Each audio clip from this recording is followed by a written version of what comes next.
Okay, so part 3 of Unit 1.1, the latter Middle Ages, or the crises of the latter Middle Ages. We have talked about the first of those being the Black Death, the second being the Hundred Years' War, and now on to crises in the Catholic Church. But with a little bit of background, since you probably haven't been here since sophomore year world history, you have to understand the context of how powerful the Church really was in this time period. Western and Central European society was pretty much dominated by the Catholic Church since the fall of the Roman Empire, and religious authorities in many regions were more powerful than secular authorities. So, meaning like the Pope, the cardinals, religious authorities were in power over secular authorities, even such as kings. And so, popes at times were the most powerful political figures in all of Europe. This is spanning pretty much from the time period of about 500 to 1500, bringing us right up to where the content of this class really starts, about 1450. And so the Middle Ages have oftentimes been called the Age of Faith because of how powerful the church was. And is characterized by religious unity under the Catholic Church, where today you see a lot of segmenting. At that time, there was just the Catholic Church. I mean, we had Orthodox, which we're going to talk about in a second, and then the Catholic Church.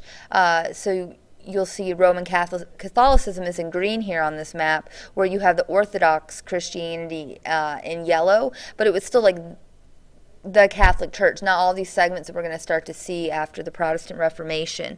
So definitely the most powerful force in medieval Europe. About the year 1000, we saw a split of the Catholic Church, which is why there's the green and yellow here on the map, over who would be the head of the church. And it's still that way today, Orthodox kind of versus Catholic. You'll see that most Greeks are Orthodox. There's a Greek Orthodox church here in Columbia. And so that split was just really over who should be the head of the church, but still very much remain. They're very similar religions, Catholic. And so we'll see that we won't have any new splits to the church really until Unit 2 when we get to the Protestant Reformation. We'll see a split within Catholicism here, but not new religions until Unit 2.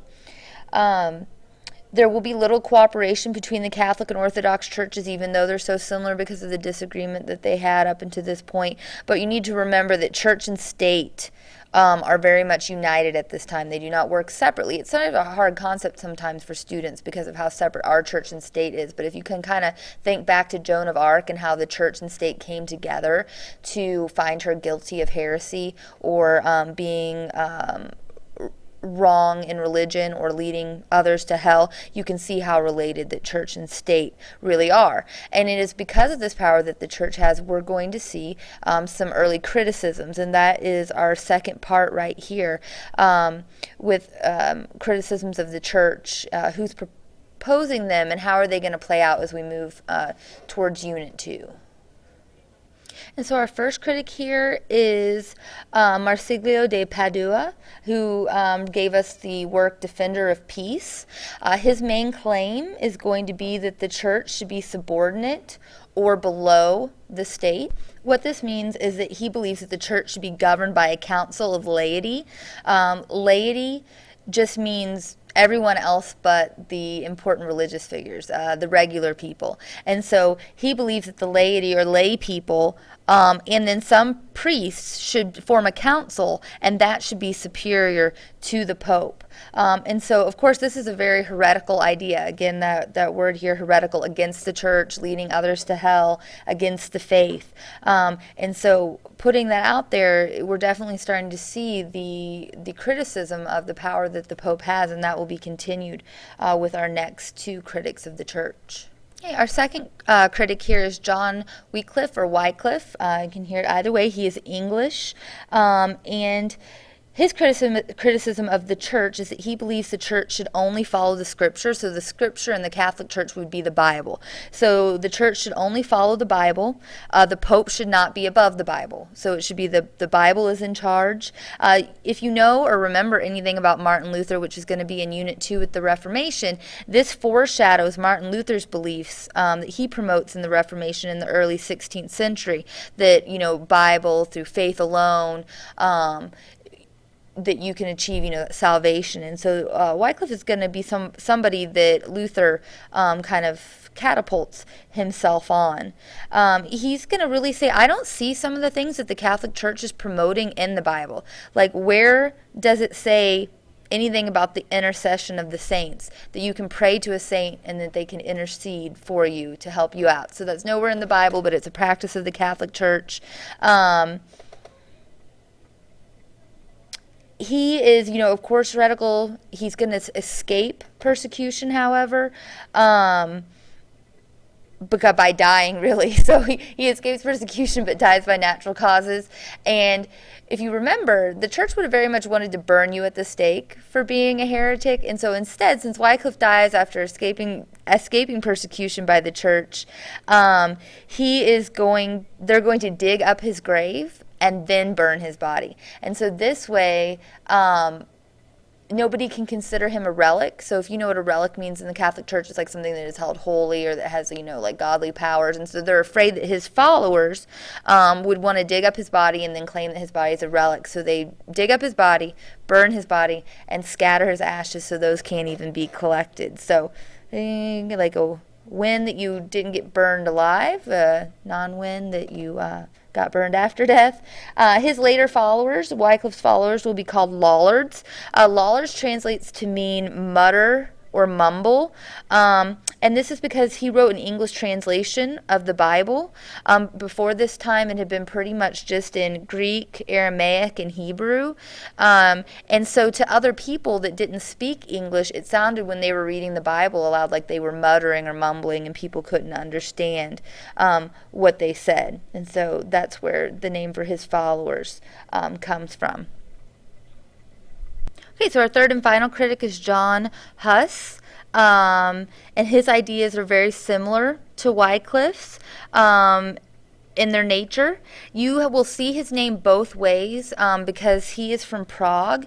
You'll see it in different spellings, so like the more Anglo-Saxon spelling of John, but also you see it Jan, so it's just really important to pay attention to the last name, Huss. And so he's going to actually lead a very nationalistic movement in Bohemia, which is the modern-day Czech Republic, or Prague. His views are going to be attached to, it's going to spark some, I am Bohemian. I believe this way. I'm separate from the church. And so we'll see his ideas are a little bit different in that way. But he is actually going to say that his heretical viewpoint is that the Eucharist, the breaking of bread and the drinking of wine, which is supposed to be like the actual translation of Jesus' body and blood, only priests were allowed the wine, and he is going to say it's wrong and that the laity or lay people, everyone else, the regulars, should be able to also have the wine in the bread. And for this, he will be captured by authorities and burned at the stake for his heretical and political views. Remember, his views were also very much like, we're Bohemian, we need to be separate from those crazy, Roman people and the Pope in Rome, and we should be following the church this way. And so he actually will not, fare as well as Wycliffe, and he will be burned at the stake. His followers, this is easy because it's like his last name, so it'd be Hussites, like my father would be Trautmannites. Followers of Huss are going to stage large rebellions in the 14th century, and that's because his views more closely related nationalism, or like identifying yourself with your nation and nationality and religion together. So those revolts are going to be very different than the Lollards, who carried on just religiously in their standpoint.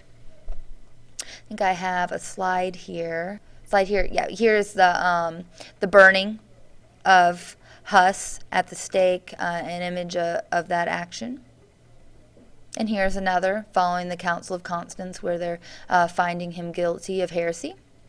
Okay, so our next topic of calamity as regards to the church is the Babylonian captivity. Really, you can break the church part down. It's pretty extensive in your textbook, but you can break it down to really about 4 issues. And so we're on the second here. So first, of course, being early critics of the church, then Babylonian captivity, then the Great Schism, then the Conciliar movement are really the only things that we're going to focus on. And we're really just going to hit like the causes, the turning points, the results, and how it impacts society. And so you can kind of omit all of that, those other really minuscule things in there. So the Babylonian captivity actually refers to 70 years of the ancient Hebrews history where they were held captive in Mesopotamia and Babylon. So if you remember, like, way back to first semester of world history or AP world history, in Mesopotamia, the Babylonians had captured the Hebrews, treated them pretty poorly. And so now this event in church history is going to be named after that circumstance. And so in 1305, we're going to see a struggle between the Pope and the French king to lead an election of the first French Pope. Remember, had the 100 Years' War.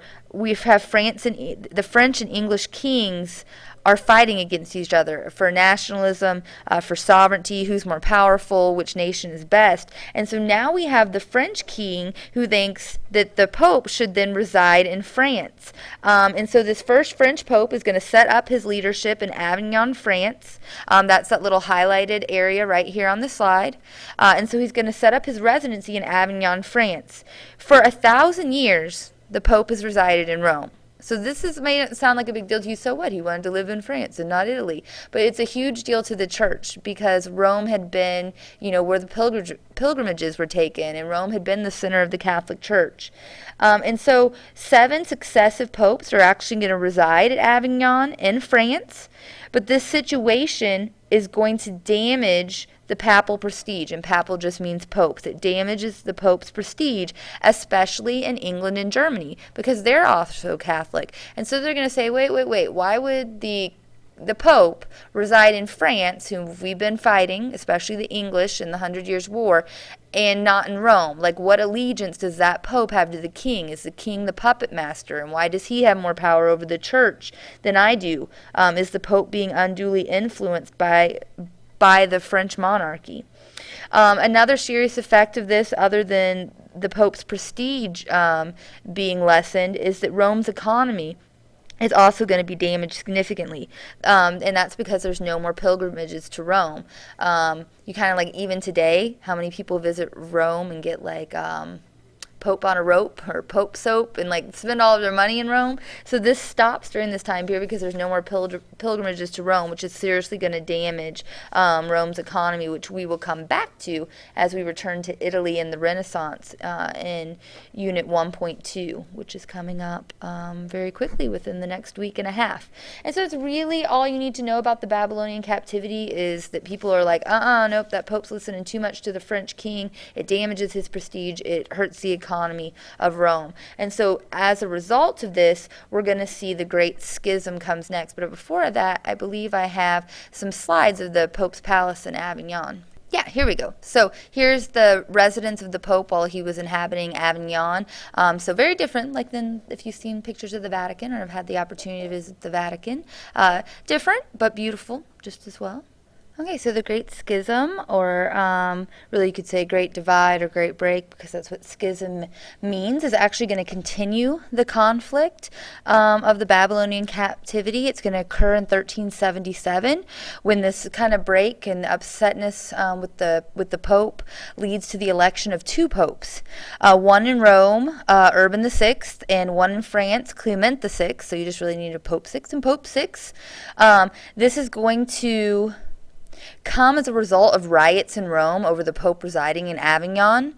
And the cardinals are under pressure. Remember, the cardinals pick the Pope. They're like, the people are rioting, so, like, who do we listen to? 1,000 years we've been listening to the Pope in Rome. It's, very confusing with the power of the church, all of these people that were under the church. So rioting. And so this is going to lead to then the cardinals making a decision to elect another Pope, one in Rome. We still have a Pope residing in France.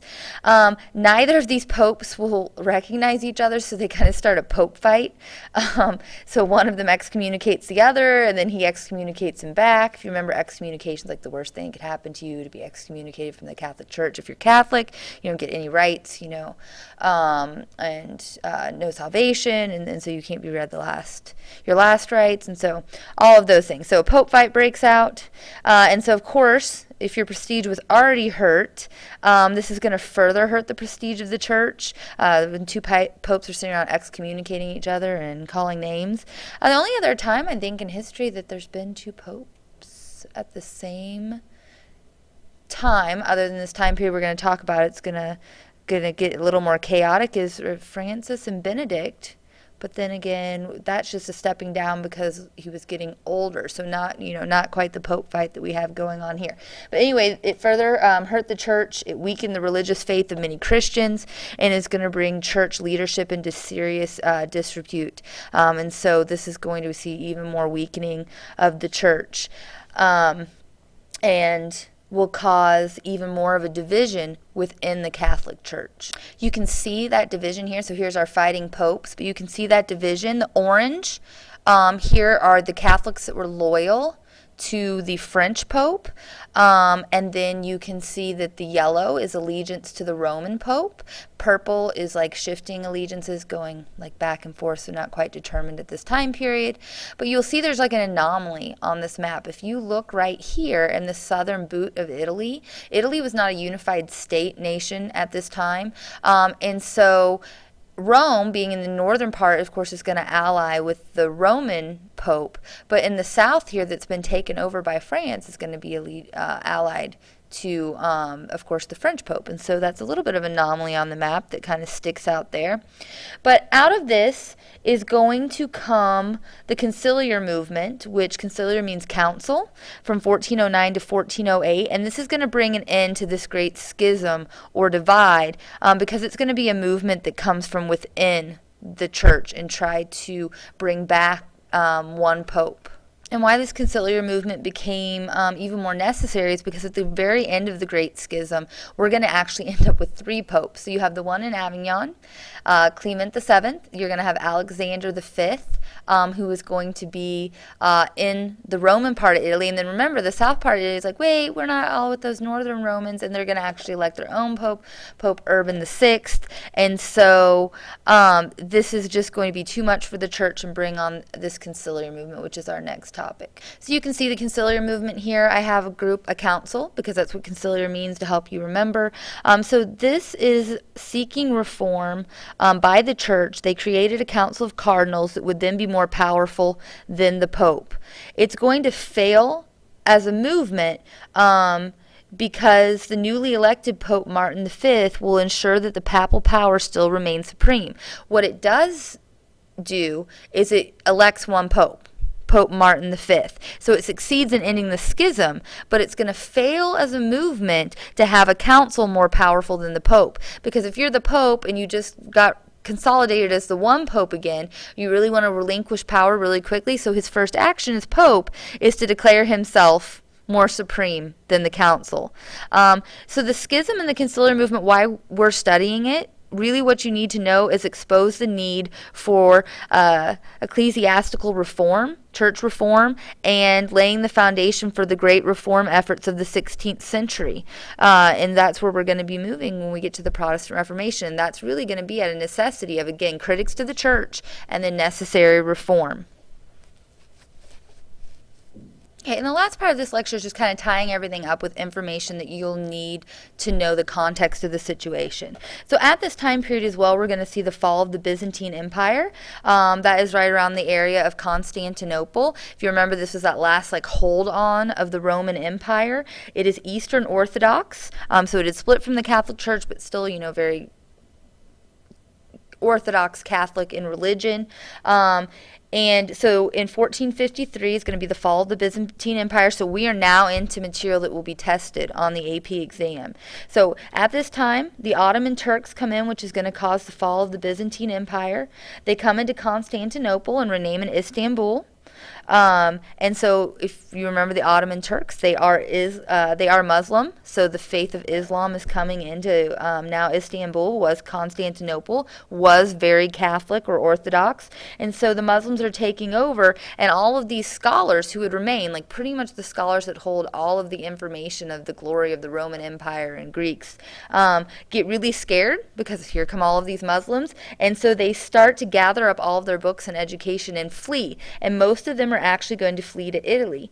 And this is a key point to us right now because in Unit 1.2, our next unit, but the Renaissance is our topic of discussion there. And it is because of this influx of intelligence coming into Italy that we will see the Renaissance start in Italy. And so at this time period, we'll also see that the Turks are moving into the Balkans, which you should know from your map quiz that's going to be today across the Adriatic Sea, which you also hopefully know where that is now too. But in this region here, we're going to see a clash of cultures, very Orthodox clashing with Islam, and there are still significant problems in that region of the world today because of this clash. And so I just mentioned this here because it's going to be very important as contextual knowledge in Unit 1.2 as we move into the Renaissance. And so then next, let's talk a little bit about some changes to the latter Middle Ages that are a little more social, that have to do with literature and society. So some important changes to literature to note at this time is the rise in the use of vernacular, which is just a fancy word for national or common language. So it would be the language common to your nationality. So like if you're German, you'd be speaking German, English, etc. And this is brought on by the ethnic identities and tensions in the church, and also this rise in nationalism that came out of the 100 Years' War. And so this is going to be a big change because we're going to see Europe changing from Latin. So the first individual we're going to talk about is Dante Alighieri, who is an Italian. He gives us the work, The Divine Comedy. You probably have not read this yet. You might have if you've been in some kind of higher level courses that may have touched on it here. You've heard parts of it. I didn't read it until college. Dante is also going to be talked about in our next unit 1.2, the Renaissance, because he is an early Renaissance figure. So if you'll kind of remember Wycliffe and the translation of the Bible, this is kind of what Dante does, but for the Italian with the Divine Comedy, because he is going to address the circles of hell. I think it's my next slide. Yeah, so the circles of hell, but he is in translating, all of his work into Italian. And so here's like the different levels. He thinks there's all these different levels to hell, and then of course for the seven, it depends on the sins that you commit, and then of course the island of purgatory. And so this is a visual representing that, but I think like one of the circles, maybe it's like the fourth one down, yeah, you'd like roll this big boulder up a hill, rolling, and get to the top, and then have to start all over again. So this is what you do for eternity. And so he gives these to the Italian, pretty popular work, one of the most popular Italian at the. Next is Geoffrey Chaucer. You probably read Canterbury Tales or parts of it in sophomore world history or AP world history, and this is going to be a portrayal of English life written in English, but it's also going to give us some ideas of the tension in England. Remember, we've had the 100 Years going on, and so it's going to also start addressing topics other than religion, which have been the primary focus of the Middle Ages. Here is just one of the editions of Canterbury Tales. You may have recognized the picture here, the journey, the pilgrimage.